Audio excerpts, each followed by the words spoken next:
ఇప్పుడు ఆర్ఎల్ఈ ఇస్తుందా మనకి రాజ్యాధికారం, లేకపోతే వేరే పార్టీ ఇస్తుందా? ఎవరు ఇస్తారు మనకి? అసలు రాజ్యాధికారం అంటే ఏంటి? ఈరోజు చూస్తే ఒక ఎమ్మెల్యే పదవినో ఎంపీ పదవినో వస్తేనే రాజ్యాధికారం కాదని మన ముందు పెద్దలు కూడా చెప్పారు. ఈరోజు చూస్తే ఎస్సీలకి 15% ఉన్నాయి ఎమ్మెల్యే ఎంపీ కాన్స్టిట్యూషన్లో. మరి ఎమ్మెల్యే ఎంపీలలో దాదాపు పార్లమెంట్ సభ్యులు అయితే 100 మంది పైగా ఉన్నారు ఎస్సీ. మరి ఎస్ఎస్టీలో 100 మంది ఎంపీలు ఉన్న తర్వాత కూడా ఇప్పటికీ అత్యాచారాలు జరుగుతున్నాయి, దాడులు జరుగుతున్నాయి. ఎందుకు జరుగుతున్నాయి అంటే మరి మన గురించి దళిత బాంధవ రాజ్యాధికార రావుల గురించి ఎవరైనా చెప్పారా మనకి? ఇప్పటివరకు మన చరిత్రలో కానివ్వండి ఎవరైనా చెప్పారా అంటే వాళ్ళే జ్యోతిబా ఫూలే గారు మహనీయులు, డాక్టర్ బిఆర్ అంబేద్కర్ గారు, అదేవిధంగా కాంశీరామ్ గారు. ఈరోజు మనం ఇప్పటికి కూడా కూర్చొని రాజ్యాధికారం గురించి మాట్లాడాల్సి వచ్చింది అంటే ఇంకా రాజ్యాధికారం రాలేదు కాబట్టి మాట్లాడుతున్నాం. మనం మరి ఎందుకు రాలేకపోతున్నాం? మనం మాట్లాడితే విమర్శిస్తాం. 10% ఉన్నారు, రెడ్డిలు అయ్యారంటే మరి ఎవరు కావద్దంటారు మనల్ని? డాక్టర్ బిఆర్ అంబేద్కర్ గారు అంత కష్టపడి అందరికీ ఒక ఓటు హక్కు తీసుకొస్తే 85% మనం అంటున్నాం. 10% వాళ్ళు రాజ్యాంగం తప్పేం కాదు కదా. వాళ్ళు రాజ్యాంగం ప్రకారం ఎవరైనా పోటీ చేయొచ్చు. ఎమ్మెల్యేకి, ఎంపీకి, కార్పొరేట్కి, వార్డు మెంబర్కి, సర్పంచ్ ఎవరైనా పోటీ చేయొచ్చు. మనల్ని ఎవరికి పోటీ చేద్దాన్ని రాజ్యాంగ ప్రకారం లేదు కదా. మరి 10% అగ్రవర్ణాలు పోటీ చేస్తున్నప్పుడు 85% మనం ఏం చేస్తున్నాం? మనం ఏం చేయాలని మన మహానుభావులు చెప్పారు. మనం జ్యోతిబా ఫూలే గారిని మర్చిపోయి ఆయన గురించి మాట్లాడకుండా, డాక్టర్ బిఆర్ అంబేద్కర్ గారి గురించి మాట్లాడకుండా, కాంశీరామ్ గారు చెప్పిన బాధ అడగకుండా ఈరోజు ఎస్సీ రాజ్యాంగం ఎవరిస్తారు? ఎస్సీ రాజ్యాధికారం అంటే రెడ్డిలు విమర్శించే రాజ్యాంగం వచ్చేస్తుందా మనకి? కమ్మలు విమర్శించే రాజ్యాధికారం వస్తుందా? విలమలు విమర్శించే రాజ్యాధికారం వస్తుందా? మనల్ని 6000 కులాలుగా విభజించారు ఈ సమాజం. ఇక కుల వ్యవస్థను అర్థం చేసుకోవాలి మనం. ఎస్సీలలో నాలుగ మారిగా పడదు, బీసీలో హక్కులను వాళ్ళు పడదు, ఎస్సీలో పడదు. మరి ఎట్లా వస్తారు రాజ్యానికి? మనం వీళ్ళందరూ అయ్యో మీరందరూ ఎస్సీ ఎస్టీ బీసీలు మైనారిటీగా విడిపోమకండి, మీరందరూ బహుజనులు అని జ్యోతిబా ఫూలే గారు చెప్పారు.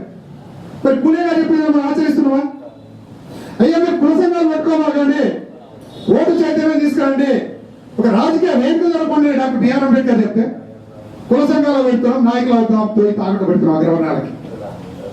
ఈరోజు నేను ప్రశ్నిస్తున్నా, ఒక రెడ్డికి 4-5 పార్టీలు ఉన్నాయి, ఒక చౌదరికి 4-5 పార్టీలు ఉన్నాయి.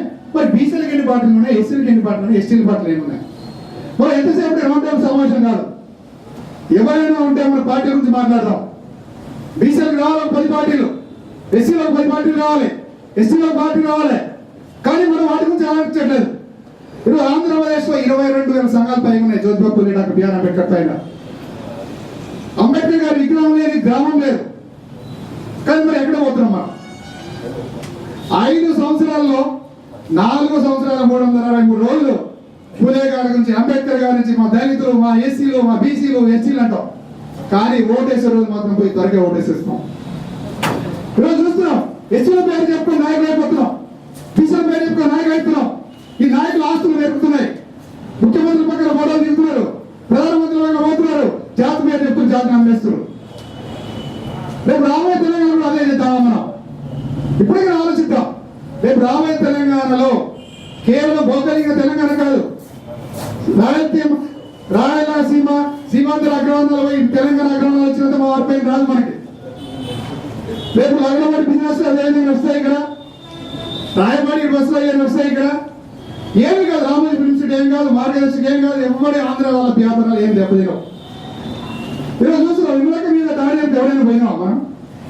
రేపు కూడా అంతే అవుతుంది. రేపు తెలంగాణ వస్తుంది, ఇక్కడ అగ్రవర్ణాల నాయకుడు వస్తాడు, సీమాంధ్ర రాయలసీమ నాయకులు కూడా ఇక్కడ వ్యాపారాలు చేసుకుంటారు. ఆ వాళ్ళు చూపిన ఎమ్మెల్యేలు ఎంపీలు ఇక్కడ కూడా అవుతారు. మరి మన త్యాగాలు ఎక్కడ పోతున్నాయి? మన బహుజన త్యాగాలు ఎక్కడ పోవాలి? పోవాలంటే ఇప్పటికైనా ఆలోచిద్దాం. మన మేధావులందరము ఆలోచిద్దాం. ఒక ప్లాట్ఫామ్ కావాలి మనకి. ఇటువంటి చర్చలు ఎన్ని చేసుకున్నా కానీ రాజాధికారి రావాలి. మనం ఒక ప్లాట్ఫామ్ కావాలి మనకి. ఒక వ్యాక్యూమ్ లేదు ఇప్పుడు. ఈరోజు తెలంగాణ రాబోయే తెలంగాణలో దాదాపు 20% పైగా దళితుంటారు, ముస్లింస్ దాదాపు 10% పైగా ఉన్నారు, బీసీలు 54% ఉన్నారు. ఈరోజు 209 శాసనసభలు చూస్తే దాదాపు 74 మంది రెడ్డి ఎమ్మెల్యేలు ఉన్నారు. మరి బీసీ ఎమ్మెల్యేలు ఎంతమంది ఉన్నారు? 24 మంది ఉన్నారు. మరి జనాభా 50% పైగా ఉన్నాం. మరి మనం ఏం ఆలోచిస్తున్నాం? రేపు రాబోయే తెలంగాణ కూడా ఆ విధంగానే ఉందామా? అట్లనే ఉందామంటే ఈ చర్చ చర్చలు అవసరం లేదు, ఈ యొక్క కాన్సెప్ట్ చెప్పొద్దు.